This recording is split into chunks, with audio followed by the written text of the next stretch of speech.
내가 뭐 돈 벌어주는데 뭐 살림하는 거 뭐 힘드냐. 뭐 힘드냐, 집에서 탱자탱자 논다, 막 이렇게 말씀하시는 분들 진짜 많거든요. 예. 남자들은 여성이 육체적인 사랑에 네. 빠지는 걸 못 견딘다는 거예요. 실제로 네. 그 소송을 많이 해보셨으니까 그게 어떤 썰인가요? 그 제일 좋아 보였던 부부 중에 한 명이 유나야 자? 이렇게 연락이 와요. 그러면 이혼하나? 이런 생각으로 바로 저는 아버지는 몇 년 후 50대 중반이라는 나이에 암 말기 진단을 받았습니다. 유나야, 아빠가 화가 났던 대상은 어쩌면 엄마가 아니라 바로 실행하지 못한 내 자신이었어. 우리 딸은 뭐든 용기 있게 바로 실천에 옮기면서 살아. 네, 조수빈 큐레이션 최윤아 작가님과의 이야기, 두 번째 이야기는요, 도망친 곳에 낙원은 없습니다를 주제로 잡았습니다. 네. 제가 최윤아 작가님 워낙에 이제 이혼과 관련한 영상 많이 나오셨잖아요. 인터뷰 많이 네. 하셨는데 찾아봤더니 이런 사람하고 결혼하지 마세요. 이러면 이혼하세요라는 주제가 제일 많더라고요. 근데 저는 이미 결혼도 했고 그래서 어떻게 좀 궁금한 걸 물어볼까 하다가 이혼을 했는데도 요새 이혼 참 많이 하잖아요. 후회하는 사람들이 있는 것 같아요. 그러니까 많이 그 맞아요. 의뢰인들 해주셨잖아요. 네. 근데 이기고 나서도 그러고 나서도 다 행복하게 살까 궁금하더라고 저는. 네. 그런 걸 좀 물어보고 싶습니다. 이혼을 했어요. 뭔가 고통스러우니까 이제 그런 결정을 했을 텐데 네. 그래도 낙원을 만나지 못하는 사람들이 있죠. 네. 머릿속에 떠오르는 두 가지 키워드가 감사함이랑 자존심인데, 일단 배우자가 자기한테 해주는 것들에 대해서 이제 감사함 모르는 사람도 있잖아요. 계속 더를 요구하시는 분들. 이런 분들이 참 세상에 공짜가 없는 것처럼 지나고 나서, 이혼을 하고 나서 굉장히 후회를 많이 하시더라고요. 왜냐면 빈자리가 보이잖아요. 사람이 부재가 딱 있으면 그 존재가 딱 떠오르잖아요. 없어지는 순간, "헉, 내 배우자가 나한테 이런 걸 해주고 있었어? 근데 내가 몰랐던 거야? 진짜 작은 것부터 큰 것까지 어려움을 느끼는 거죠. 그러니까 뭐 좀 큰 문제는 이제 경제적인 걸 거고, 배우자가 경제 활동을 했는데 내가 그거에 대한 전혀 감사함을 몰랐다거나, 본인이 경제 활동을 해보면서 이렇게 힘들게 벌었구나. 네, 그 얼마나 힘들었는지 깨닫고 내가 너무 감사함을 몰랐구나 이랬을 때 굉장히 괴로워하시고, 작은 거는 뭐 배우자가 정말 뭐 내 차에 주유를 해줬다든지 아이들을 위해서 뭔가를 했다든지 이런 것들에 부재를 느꼈을 때 네. 왜 나는 그걸 당연하다고만 여기고 감사하지 못했지? 이러면서 괴로워하시더라고요. 가까이서 봤던 뭐 에피소드 같은 게 좀 있을까요? 이혼하고 나서 다 변호사님 덕분에 너무 잘했어 이런 얘기만 하시나요? 아니면 변호사님 소송은 잘 됐는데 좀 후회돼요 이런 얘기도 하나요? 그러니까 신기하게도 딱 판결이 나고 막 행복해 하시는 분들이 많긴 하지만 어떤 분들은 저 이거 이혼하는 거 맞아요? 판결하고 나서 그런 얘기를 하시는 거예요. 왜냐면 이혼 소송 기간이 되게 길잖아요. 한 1년, 막 1년 반 이렇게 있다 보니까 이혼하려고 마음을 먹고 시작했는데 이미 그 기간 동안에 이거 아닌 것 같은데. 마음의 변화가 여러 번 네, 있죠. 이런 생각이 들고, 내가 자존심 때문에 이혼하자고 했구나, 이런 걸 느끼시는 분들. 아까 제가 말씀드린 감사함 다음에 키워드가 자존심인데, 자존심 때문에 이혼을 결심을 해버리시는 거예요. 예를 들면 누구 말이 맞아 하면서 싸우잖아요. 근데 맞고 틀림에 문제 있어서 내가 이기지 못해서 그냥 내가 맞다라는 거를 인정받고 싶어서 그냥 소송을 거시고 판결을 받았는데 네. 헛헛하신 거죠. 그럼 어떡해요? 네. 그리고 이거를 이제 거기서라도 네. 늦지 않고, 이제 자존심을 조금만 내려놓고, 네. 생각해보니까 내가 미안한 것 같아. 내가 당신한테 감사함을 너무 몰랐어 하면, 다시 해결이 재결합할 될 수 수도 있어요. 있는 건데, 네. 이제 거기서도 자존심을 못 내려놓고 계속 버티시면 이혼을 할 수밖에 없는 거고, 그런 분들이 되게 괴로워하세요. 이게 이혼 판결이 나요. 그리고 구청에 신고하기 전까지 다시 다시 생각해볼 수 있는 기회가 있는 거예요? 판결이 나면은, 이제 이의기간이 있거든요. 항소기간이라고 해서 그 기간 내에, 의사표현을 해야 되는데, 그냥 지나가서 판결이 확정돼 버리면은, 구청에 신고하지 않아도 이혼은 된 거여가지고 그래요. 예. 빨리 얘기하셔야 되는데 어떤 의뢰인분들은 저한테 막 대신 얘기해달라고 하세요. 미안하고 그럼 고마웠다 어떡해요? 하는데 네. 그렇게 해서는 마음이 안 풀리니까 이혼이 확정되는 경우가 많고, 진짜 본인이 대면을 해서 내가 잘못했고 고마웠다라고 얘기해서 풀리는 경우는 되게 많이 봤어요. 그런 얘기 하시면 뭐라고 조언하세요? 직접 하세요 이래요? 제가 할 수는 있는데 제가 해도 이거 안 된다. 왜냐면 딴 거는 소송은 대리해드릴 수 있지만 네. 진심을 대리해드릴 수는 없다. 대신 살아줄 수는 없잖아요. 네, 그거는 하셔야 되고 잘못됐다라고 하시면은 또 칼로 몰배기라서 또 갑자기 또 괜찮아지시는 분들. 근데 만약에 유나 변호사한테 막 열심히 소송해서 잘 됐어. 그 결과는 원하는 대로 헤어졌는데 네. 갑자기 이렇게 해버리면 허무하지 않아요? 변호사 입장에서?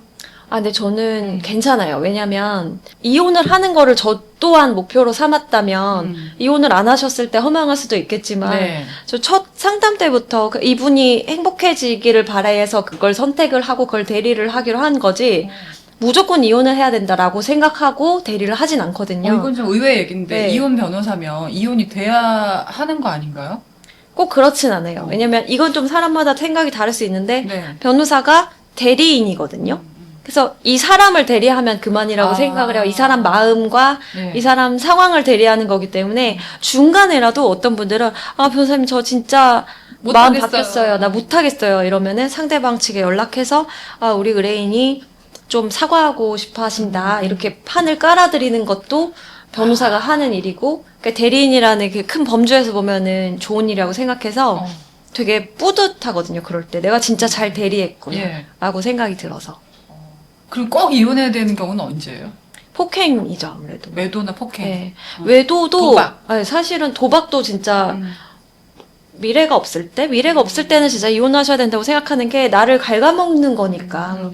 외도도 어떤 분들은 이게 사람 성향이 너무 다르니까 저는 잘 이해는 안 가지만 외도 용서하시는 분들 되게 많아요 생각보다.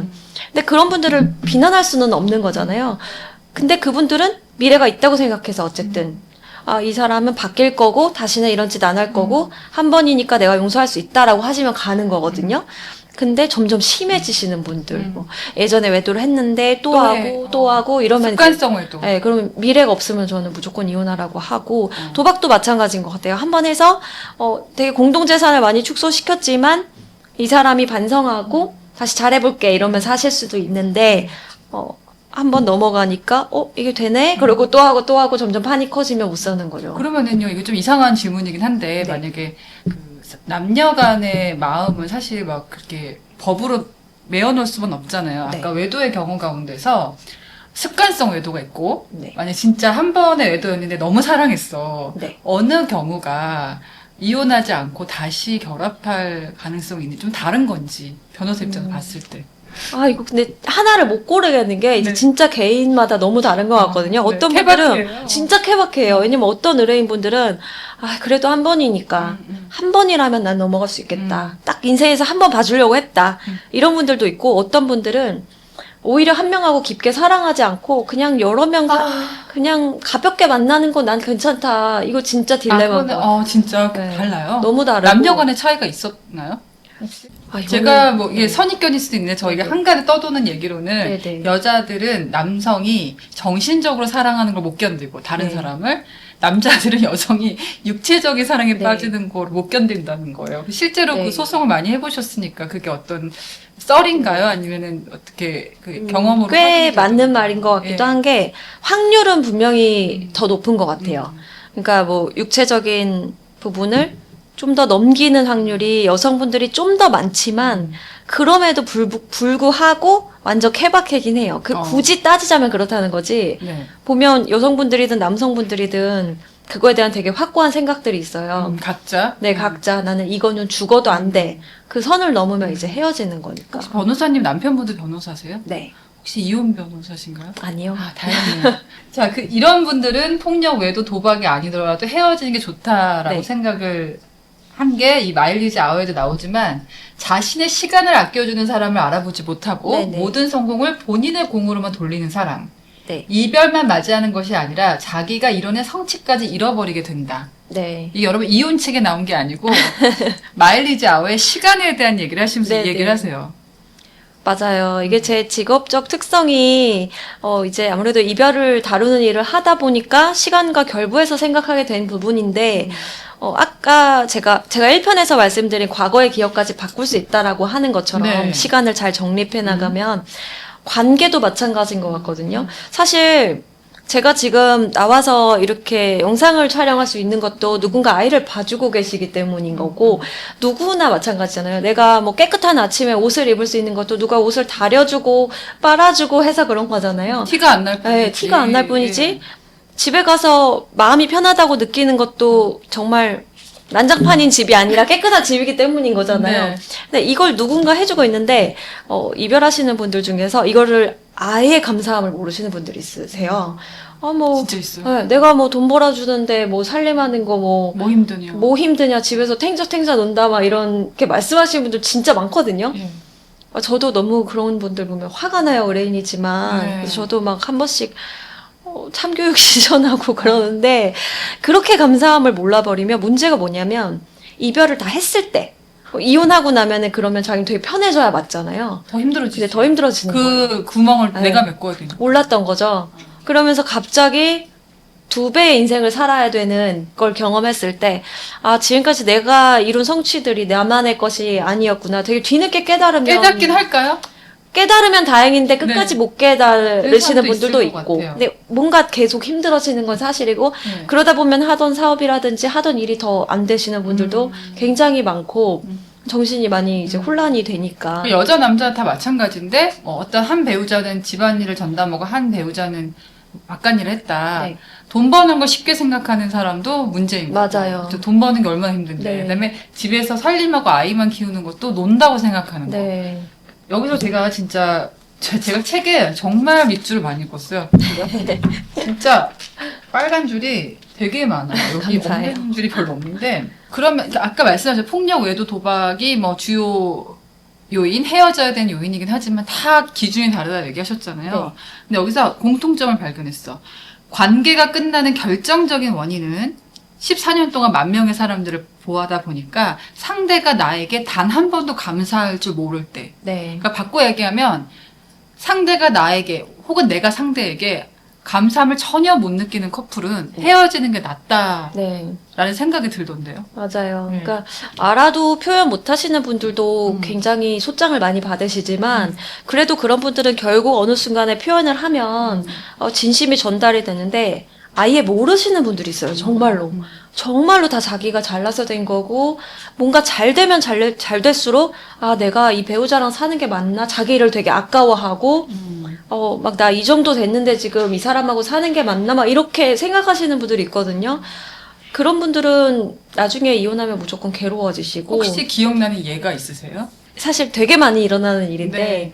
60대, 70대 기업 하시는 분들, 굉장히 오랜 시간 동안 육아와 집안일이 옛날 어머님들의 몫인 경우가 되게 많잖아요. 근데 요즘에 황혼 이혼율이 진짜 기하급수적으로 막 증가를 했다고 하잖아요. 그 이유가 그것 때문인 것 같거든요. 어쩌면 그때 그 시절에는 그걸 당연하다고 느꼈을 사회적인 분위기기도 하고 잘 모르셔서 그럴 수도 있겠지만 시간이 많이 흘렀고 세상이 바뀌었는데도 여전히 몰라요. 모르시는 분들은 되게 큰 죄라고 생각해요. 막 어떤 분이 사실 이제 와이프 명의로는 제로고 남편분 명의로는 막 수백억이 있는 사건을 한 적이 있었어요. 명의가 문제가 아니라 그게 인생이었던 거예요, 그냥. 이분은 계속 점점 올라가고, 이분은 항상 돈 타서 제로이고, 쓰고 막. 예, 그걸 너무 당연하게 여기시더라고요. 그리고 계속 폭언을 하시는 거예요. 너가 이렇게 대단한 남자랑 사니까, 뭐 이런 데도 가고 저런 데도 가고 하지. 왜냐면 이제 호강하지. 환경이 바뀌니까 그게 다 내 탓인 걸 알아라, 감사해라. 그리고 본인은 벽 보고 산다. 네, 이분한테 감사하면 하나도 모르고 이런 어머님들이 요즘에 저한테 진짜 많이 오시거든요. 제가 진짜 상담 5개 정도 하면 3개가 이런 분들. 사실 요즘 60, 70대도 너무 젊으시기 때문에 그때도 새 네. 출발 하실 수 있거든요. 맞아요. 그렇죠. 근데 그게 나중에 이제 어머님들이 저한테 저는 이제 가스라이팅을 너무 오래 당하니까 저는 너무 한 게 없고 돈은 남편이 다 벌었으니까 재산 분할도 뭐 그냥 적당히 조금 받아주시면 그런 된다. 분도 있어요. 꽤 있어요. 그래서 왜 적당히 받으시냐. 남편 200억 있으면 100억 받아드리겠다. 이러면은 안 돼요. 제가 100억 받으면 그 사람 엄청 화내고 저 완전 도둑 취급할 거예요. 정말 가스라이팅이네요. 네. 그래서 이거는 도둑이 아니고 법에 정해진 권리다. 이렇게 막 제가 설득을 해서 돈을 가져와야 되는. 안타까워요. 이런 분들이 계셨기 때문에 이렇게 세상이 발전하고 저도 이런 좋은 환경에 태어날 예. 수 있었던 건데 자기는 계속 한 게 없다고 하세요. 바꿔 얘기하면 서로에게 감사함을 느끼는, 표현하는 네. 배우자들이었다면 헤어지지 않았을 것이고, 네. 그것이 상대의 시간을 또 절약해줬을 것이고, 네. 다 연결이 되네요. 맞아요. 네. 그리고 더 잘 됐을 것이고 네. 그랬더라면 과거의 시간도 다 행복한 기억으로 돌렸을 것이고 음. 진짜 좀 극단적으로 얘기하면 수명도 연장된다고 수명은 왜 생각하거든요. 연장돼요? 옆에서 챙겨주시는 분이 있고 없고가 근데 통계에도 나와 있더라고요.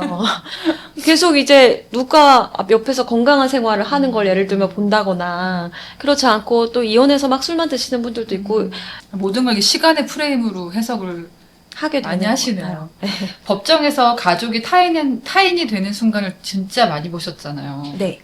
어때요? 그때 막 느끼시는 게 있을 것 같아요. 제가 본 거는 그들이 내준 시간 일부도 더 이상 내가 공유받을 수 없게 되는 순간이다. 네. 생각해보면 모든 결혼하신 분들이 이런 생각 하거든요. 저도 포함해서. 아, 내가 이렇게 하지 않았더라면 상대방이 저 정도 될 수 있었을 것인가. 이거는 인간이면 누구나 하는 생각이에요. 근데 저 사람이 아니었더라면 내가 이럴 수 있었을까는 생각은 모두가 하는 생각은 아니거든요. 노력해야 하는 노력해야 생각이거든요. 돼요? 네. 노력하고 의지적으로 내가 그렇게 생각을 찾아내려고 해야지 할 수 있는 생각이에요. 훈련해야 하고. 근데 이별을 하고 나면 이 사람이 나를 위해서 썼던 시간들은 이제 내게 아닌 것이 되는 거고 그러고 나서 깨닫는 분들이 있거든요. 저는 그런 분들을 보고 그래서 그런 얘기 항상 하고 싶었어요. 정말 배우자가 나를 위해서 해주는 게 없는 것 같고 나만 희생하는 것 같고 이거는 인간의 당연한 생각이다. 그런데 들여다봐야지 그게 보이고 그걸 자꾸 찾아내려고 하면 아 지금의 나도 저 사람이 만들었구나 이런 생각을 할 수 있거든요. 물론 그렇지 않은 경우는 뭐 진짜 아닐 수도 있는 진짜 아무것도 안 하시는 분들도 있기 때문에 아, 그런 분들 얘기하는 건 아니고 예. 웬만하면 의지가 90% 있다면, 이상은 그렇다는 얘기예요. 수많은 사람들의 소송을 진행하셨잖아요. 근데 본인도 결혼 생활 중이잖아요. 네. 좀 사랑하는 사람하고 오래 행복할 방법이 따로 있을지, 또 본인이 실천하고 있는 방법이 있을지 궁금합니다. 제가 그 뇌과학자님 유튜브 보다가 본 건데 결혼 딱 하고 혼인신고 하는 순간 타인이 내 배우자를 나의 이 뇌의 영역으로 뇌에서 확장된 영역으로 본대요. 그러니까 이 사람은 곧 나고 내가 생각하는 대로 움직여야 되고 이 사람의 시간이나 스케줄을 내가 다 알고 있어야 하고 아, 이렇게 이제 자기도 모르게 뇌가 그렇게 생각한다는 거예요. 그러려고 결혼한 거 아니에요? 네. 근데 약간 제가 생각할 때는 네. 그 어쨌든 일심동체지만 이 타인이잖아요. 이 타인성을 얼마나 존중해 주는지에 따라서 결혼 생활의 행복도가 좀 커지는 것 같거든요. 뭐 아예 남남처럼 살으라는 얘기가 아니라 정말 저 사람만이 가져야 하는 비밀도 있고 저 사람만의 꿈도 있고 저 사람만의 시간도 있고 그런 것들을 내가 받아들이기 힘들지라도 계속 인정해 주려고 노력하는 거예요. 뭐 그거를 권장하고 도와주라는 것까지는 아닌데 그러니까 인정. 그래. 인정. 네, 그래, 그냥 너 인정. 참 고생했다. 네. 그 얘기만 하면 돼. 네, 그냥 고맙다고도 안 해도 돼. 맞아요. 어, 네. 고생했다. 근데 너무 힘들잖아요. 그게. 수고했다. 그죠? 왜냐면 저 사람을 인정하는 순간 내가 디스, 그냥 네. 경쟁자가 아닌데. 그렇게 구조가 그렇게 돼 있는 것 같아요. 우리 자체가. 책에서 우리가 부럽다고 생각하는 사람의 삶은 생각보다 윤택하지 않을 수도 있습니다. 네. 또 우리가 남을 부러워들 많이 하잖아요. 네. 부러움의 뒷모습을 주의하십시오. 네. 아, 저도 이게 찔리더라고요. 네. 저 옆집은 부부 사이가 참 좋은 것 같아. 네. 왜 우리는 저렇게 못하지? 이런 거 있잖아요, 또. 맞아요. 제가 이 얘기를 하게 된 게 사실 이제 제 주변 사람들도 저는 이렇게 관계를 저도 모르게 이제 듣게 되잖아요. 예를 들면 부부싸움을 했다. 막 이거 이혼 사유냐. 전화해서 의논하는 친구 있죠. 네, 돈도 많아요. 안 내고. 많고 이제 전화가 오면 듣게 되니까 네. 알게 되는 것들인데 사실 되게 좋아 보이는 부부들 있잖아요. 다 실제로 좋지가 않거든요. 그래서 예를 들면 만약에 오늘 동창회를 했어요. 다 같이 너무 행복해 보이고 부부 동반 동창회를 했어요. 그러면 아 쟤는 저렇게 와이프한테 저렇게 하고 그러는데 남편한테 저렇게 하는데 왜 내 배우자는 왜 못 그래? 이런 생각 다 하잖아요. 근데 제가 그 동창회 자리에 있다 보면은 그날 밤에 저한테 연락이 와요. 그 제일 좋아 보였던 부부 중에 한 명이 유나야 자? 이렇게 연락이 와요. 그러면 이혼하나? 이런 생각으로 바로 저는 제가 밤에 문자하면 안 되겠다. 밤에 문자하면 사실은 거의 저한테 오는 문자는 그치. 네, 그거거든요. 그래서 연락을 해보면, 나 이혼하고 싶어, 이러거든요. 겉으로 누가 부럽다는 것 자체가 이제 의미가 없는 것 같고, 그리고 또, 저도 요즘에 이제 뭔가 잘하고 성취를 이루신 분들을 이렇게 많이 만나다 보니까, 이분들의 일상을 들여다보면은, 나는 저렇게까지는 못하겠다. 솔직히 그런 생각이 들 때가 많아서, 진짜. 뚜껑을 열면 다 네. 각자 집안 사정이 있어요. 네, 너무 힘들고. 저도 바쁘세요. 사정이 있어요. 자, 이제 요거 하나 여쭤보고 싶어요. 네. 제가 우스갯소리로 이 얘기를 들었거든요. 제일 실패한 사람이 어떤 사람이냐면 네. 결혼에 실패했는데 이혼에도 실패한 사람이래요. 결혼도 잘못했는데 이혼도 못해. 뭐 각자 경우가 있을 거 아니에요. 어떤 사람은 이혼을 하고 나서 허무해서 슬플 수도 있고 이혼을 네. 막상 했는데 또 어떤 사람 이혼을 해야 되는 상황인데 뭐 각자 사정이 다르니까 못하고 견디는 사람도 있을 거란 말이에요. 네. 어떤 상황에서도 무너지지 않을 방법이 있을까요? 저는 그냥 진짜 많은 분들이 저한테 뭐 다음 도전은 뭘 하고 싶으세요? 다음에 네. 꿈은 뭐세요? 막 이렇게 물어보거든요.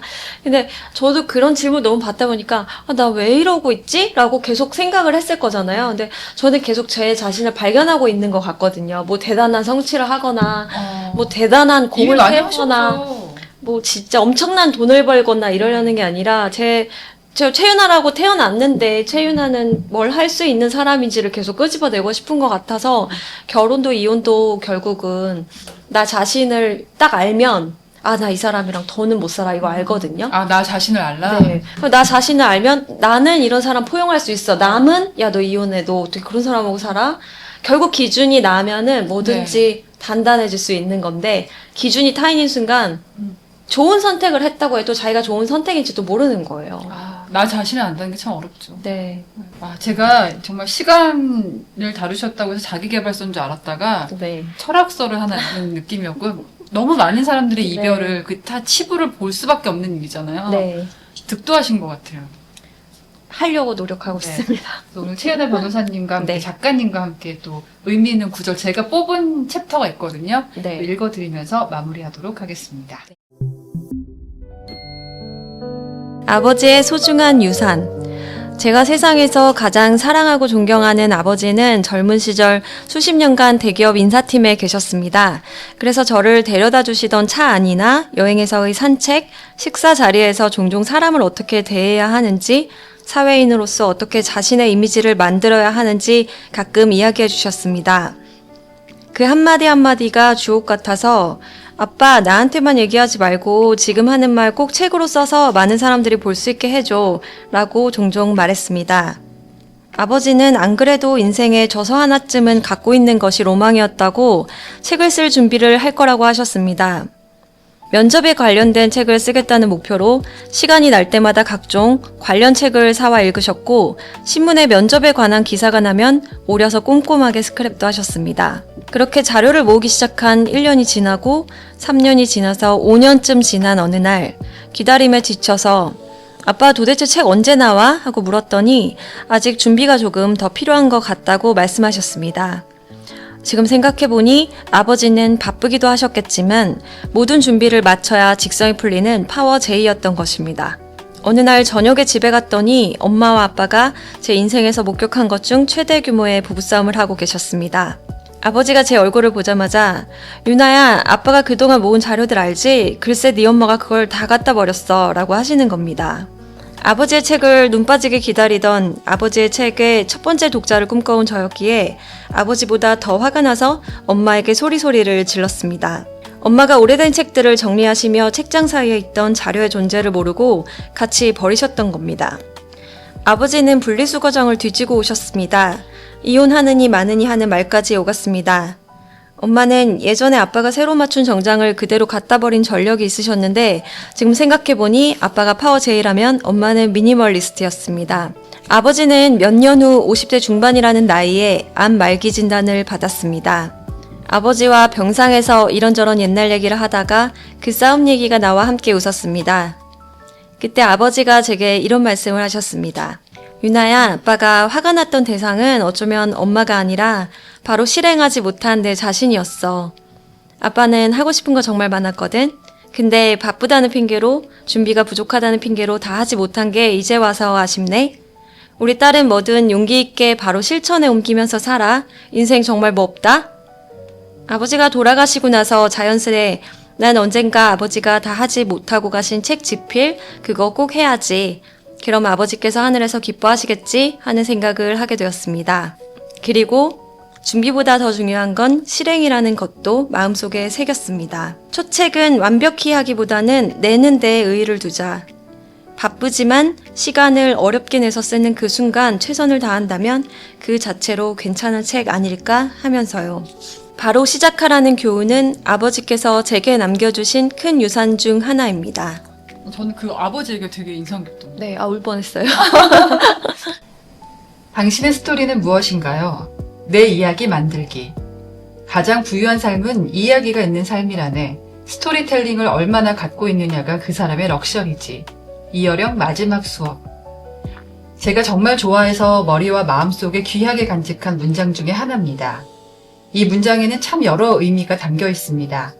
해석은 다 다르겠지만 저는 이 문장을 남들의 기준이 아닌 자신만의 꿈을 갖고 실패를 딛고 꿈을 향해 나아가는 그 서사를 가진 사람은 몸도 마음도 가장 행복할 것이라는 뜻으로 받아들였습니다. 고난이나 좌절이 전혀 없는 서사는 거의 없습니다. 정신적으로든 경제적으로든 부유해지기 위해서는 고통의 서사를 거쳐야 하고 그 서사를 실패의 역사가 아닌 꿈에 다가가는 스토리로 엮을 만한 멘탈도 지녀야 한다는 뜻으로 이해할 수도 있습니다. 어떻게 한 문장 안에 이렇게 다양하게 해석할 수 있는 의미가 담겨 있는지 작가의 연륜이란 대단하다고 느끼게 해서 작가를 꿈꿔온 저에게 자극제가 된 문장이기도 합니다. 많은 사람이 뭔가를 시작할 때 이런 생각을 합니다. 이게 될까? 잘 안 되면 어떡하지? 괜히 했다가 시간과 돈만 쓰고 망하는 거 아니야? 세상에 잘 될 것을 예상하고 뭔가를 시작하는 사람이 몇 명이나 될까요? 저는 시장을 완벽하게 파악했고 이 아이템이 먹힐 것이라는 걸 완전히 확신했습니다. 라고 말하는 사람을 본 적이 있나요? 설사 저런 말을 한 사람이 있다고 해도 그 사람의 서사는 이제 시작일 뿐일 것입니다. 또 뭐가 어디서 잘못될지 모르는 것이니까요. 한 번에 잘 되는 사람은 없고 노력하지 않고 운으로 잘 되는 사람은 더 없습니다. 그러니 이게 될까 보다는 시작은 미약하지만 그 끝은 창대하리. 잘 안 되면 다시 하자 하는 마음으로 내 인생 서사를 써나가는 게 어떨까요? 어떤 분야든 좋은 결과를 내기 위해 가장 필요한 것은 인내심입니다. 성격이 급해 빨리 성공을 맛보고 싶은 사람은 포기도 빠릅니다. 그러니 지금부터 제대로 된 내 인생의 스토리를 써나간다고 생각하고 시작하세요. 잘못될 것을 두려워하지 말고 몇 번 무조건 미끄러지겠지만 다시 딛고 일어나면 그것이 내 인생 최고의 스토리가 되리라는 것을 믿어 의심치 마세요. 그렇다면 우리 모두 부유해질 수 있습니다.